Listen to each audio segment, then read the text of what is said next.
Oui, alors je suis vraiment contente d'être ici aujourd'hui parce que ça fait longtemps que, comme militante, je suis impliquée dans le développement de économique. J'y reviendrai, mais juste peut-être parce qu'il y a beaucoup de nouvelles personnes ici, et ça c'est une maudite bonne nouvelle, je ne connais pas les trois quarts de la salle. Moi, je représente le Chantier de l'économie sociale, qui est un réseau de réseaux qui regroupe à la fois des entreprises collectives, des coopératives, des organisations sans but lucratif, des acteurs de développement local et régional, pour ceux qui en restent, là, avec le tsunami qui passe sur le Québec présentement, les mouvements sociaux, l'Assemblée des Premières Nations, des chercheurs, des gens de la finance sociale, etc., pour travailler ensemble depuis maintenant plus qu'une quinzaine d'années.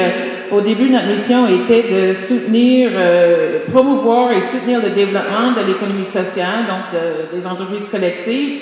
Mais on a raffiné cette mission-là et on a précisé, et je reviendrai là-dessus, récemment pour dire que non seulement on doit développer l'économie sociale, mais on doit le développer comme une composante d'un nouveau modèle de développement.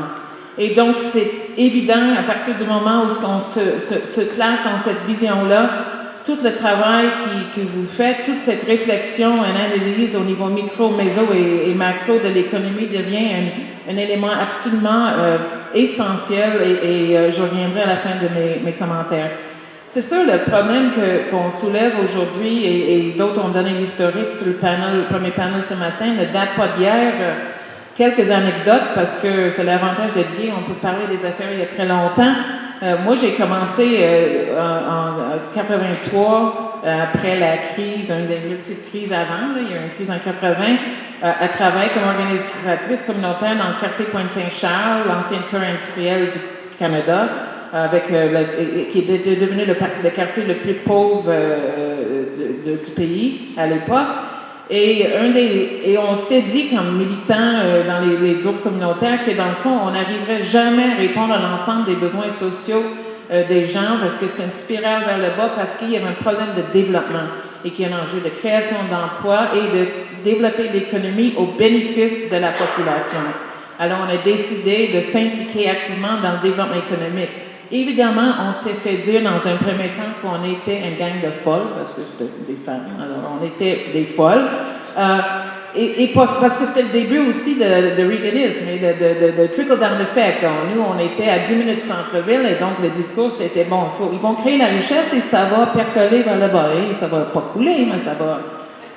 Toute lettre là va descendre et instinctivement, on se disait non, ça n'a pas de bon sens parce qu'on est à 10 minutes du centre-ville et il n'y a rien qui descend.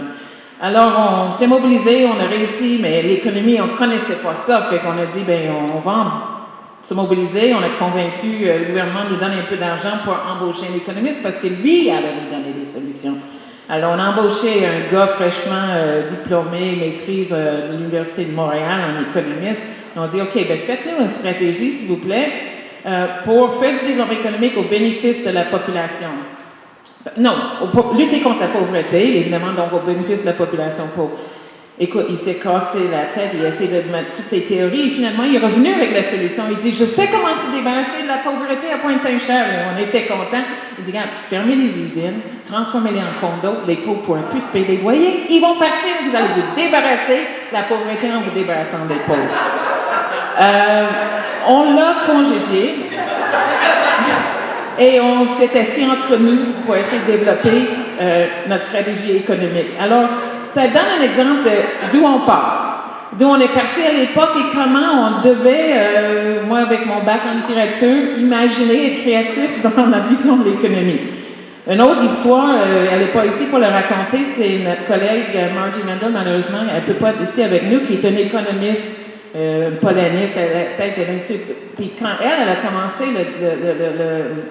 voulait créer le programme dont Anna parlait de développement économique communautaire, il fallait, je pense, dans les universités, il faut consulter les différents départements. Alors, on va voir s'ils étaient d'accord avec ce programme de maîtrise. Et les autres ont dit, c'est bon. Les gens de la département d'économie ont dit, mais Margie, si tu veux le créer, tu peux le faire, mais tu ne peux pas utiliser le mot économie. Parce qu'ils avaient même privatisé le concept de l'économie. À partir du moment où elle voulait enseigner l'économie de manière hétérodoxe, elle n'avait plus le mot. C'était comme Coca-Cola. C'était la privatisation.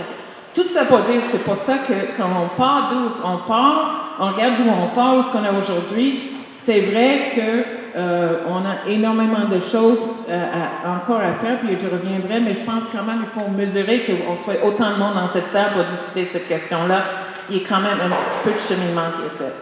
Pourquoi c'est important, puis le panel, c'est sur comment les mouvements sociaux, les milieux associatifs trouvent ça important.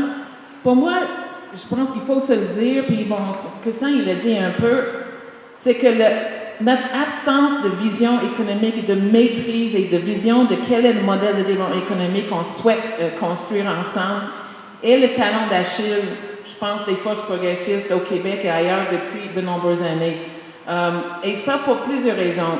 Bon, une des raisons, et j'y passe rapidement parce qu'on n'a pas beaucoup de temps, mais une partie, c'est le rapport difficile qui ont des acteurs sociaux avec l'économie. Justement parce que cette notion de l'économie qui est associée à la bourse, le secteur privé, a été un peu hold-upée par le néolibéralisme et les économistes que vous appelez orthodoxes. Et donc, cette idée qu'on peut démocratiser l'économie, se réapproprier l'économie, on a encore un peu de difficulté. Les gens, parce que là, il faut parler de finances, il faut parler d'investissement, il faut parler de rendement, etc. C'est toujours un peu cette vision que c'est un peu sale, cette affaire-là, puis à quelque part, on va se faire avoir. Donc ça, c'est un problème qu'on a, et je reviendrai en termes de solutions, qui je pense, a beaucoup changé avec la nouvelle génération, avec les plus jeunes, mais certainement de ma génération, reste quelque chose qu'on traîne depuis longtemps. La deuxième chose, et Christian, il l'a mentionné, c'est la difficulté qu'on a à soutenir sur la place publique un discours économique qui est crédible. C'est-à-dire, il peut être crédible, mais le rendre crédible. Bon, depuis, notamment, avant, on avait nos modèles, à un moment donné, il y avait la Chine, je suis trop jeune pour la Russie, mais il y a la Chine, Cuba, etc. Mais avec le chute du maire de Berlin, vous vous rappelez comment les gens disaient que c'était la fin du développement. On est rendu à la fin de l'histoire en termes de capitalisme, c'est le stade ultime du développement. Et donc, même quand on revient et on commence à dire les affaires comme le pétrole, etc., on se fait dire, allez vivre dans les communautés amish aux États-Unis avec des chevaux puis des chariots. Alors, c'est ces genres de choses. C'est sûr qu'il y a un changement depuis 2008, je pense. Moi, je le sens beaucoup auprès de la population et même dans les médias que les gars comme Thomas Piketty et d'autres peuvent avoir un peu plus de place. Mais il en demeure pas moins qu'en termes de discours cohérents, soutenus, on a encore un travail énorme à faire, et ce qui fait en sorte que chaque fois qu'on dit on veut lutter contre la pauvreté, on veut telle loi, on veut une analyse pour que les femmes... On se fait dire, c'est bien beau, mais là, il faut créer la richesse en premier. Et pourtant, l'OCDE l'a dit, on n'a jamais eu autant de richesse dans le monde aujourd'hui, puis les écarts entre les riches et les pauvres n'ont jamais été aussi grands. L'OCDE le dit, mais nos discours économiques qu'on entend de nos élus et de beaucoup de le milieu des affaires demeurent la même. La troisième chose, et ça je pense c'est extrêmement important de plus en plus à ce que les milieux progressistes et les mouvements sociaux s'impliquent dans l'économie, c'est l'importance d'avoir une vision à long terme de l'économie pour que les gestes qu'on pose à court terme s'insèrent justement dans cette vision de construction d'un nouveau modèle de développement. Et il y a des leçons historiques à tirer aussi, beaucoup de ce qu'on peut observer. Un des exemples, et avec tout le respect qu'on peut avoir pour le mouvement coopératif, il y a quand même dans le mouvement coopératif des tendances différentes. Et il y a dans certaines grandes... Tu sais, le mouvement coopératif a commencé au début du capitalisme en même temps que le mouvement syndical. Le mouvement syndical pour protéger les travailleurs contre l'exploitation dans le milieu de travail, et les coopératives pour contrôler les moyens de production et donc de les gérer et de faire les choses différemment. Et de plus en plus dans certains cas, parce qu'il n'y avait pas une analyse plus large et pas de bien, les coopératives peuvent aussi devenir des outils dans le fond d'un système actuel et du conservatisme. Et donc ça, c'est un enjeu important. On le voit aujourd'hui d'une façon de plus en plus claire, même dans les débats, par exemple, Rio +20, où tout d'un coup, le développement durable, c'était plus un mot à la mode. On parlait de l'économie verte, mais il y a une différence entre un développement durable qui intègre le social, le culturel, l'économie et l'environnement et l'écologie dans une vision de développement, que l'économie verte qui simplement, on peut faire du profit, et développer de l'économie avec des technologies vertes. C'est, en tout cas, c'est pas tout à fait la même chose. On a ça, même dans le domaine de l'économie sociale, au fur et à mesure que le mouvement d'économie sociale et solidaire se développe, tout d'un coup, on entend un discours qui arrive plus du secteur privé, etc., de l'entreprise sociale, que l'enjeu de gouvernance n'est pas important, etc., etc. Il y a même des questions qu'on peut poser autour de la notion d'économie collaborative, parce que qu'est-ce qui arrive quand on collabore entre nous autres, mais personne ne paye de l'impôt, donc on n'a plus de possibilité d'avoir l'État qui intervient et pour régler un bon nombre d'enjeux sociétals, etc. Donc, tout ça pour dire que je trouve que cette question de l'économie, le travail, la réflexion qui est en cours avec ce groupe et à venir est fondamentale aujourd'hui, d'autant plus que l'urgence de développer notre modèle de développement devant les défis environnementaux et sociaux auxquels font face la planète et le Québec, on n'a pas beaucoup de temps à perdre. Alors, qu'est-ce qu'on peut faire? Comment on peut faire pour travailler ensemble? Bon, c'est sûr, cette réflexion-là, on verra à la fin de la journée comment on va continuer. C'est Vincent qui va tout nous dire ça. Mais moi, je pense qu'il y a des enjeux importants. La première chose, c'est qu'il y en a certaines qui travaillent au niveau micro, il y en a d'autres qui travaillent au niveau méso, il y en a qui travaillent au niveau macro, il y en a qui travaillent dans l'économie écologique, il y en a qui travaillent dans l'économie féministe, etc. Il va falloir qu'on trouve des façons de sortir des silos et de trouver une cohérence dans cette vision pour arriver effectivement de plus en plus à construire ensemble cette vision de développement. Et ça, c'est extrêmement, je pense que c'est essentiel et je pense que ça fait partie du débat qu'on aura durant la journée. Deuxièmement, évidemment, il y a cette question de la vulgarisation. Il faut non seulement développer des analyses, pouvoir faire des propositions, faire tous ces liens-là, mais il va falloir trouver une façon d'être présent sur les pages économiques, d'être présent dans les médias, d'être présent dans les propositions.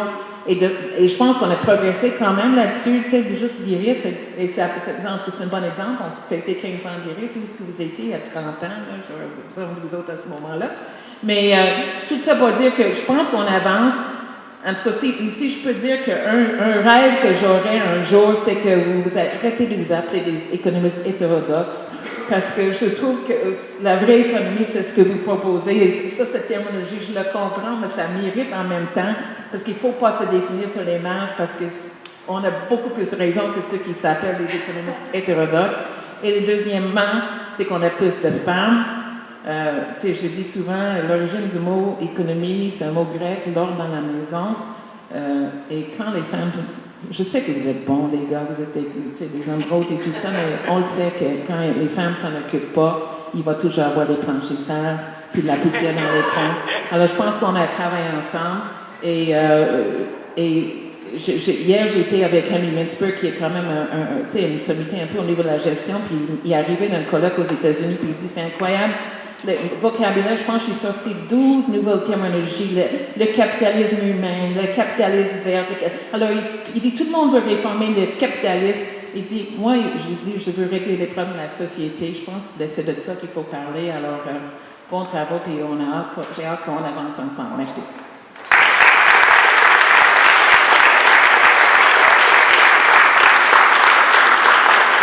Merci, Mme Minter.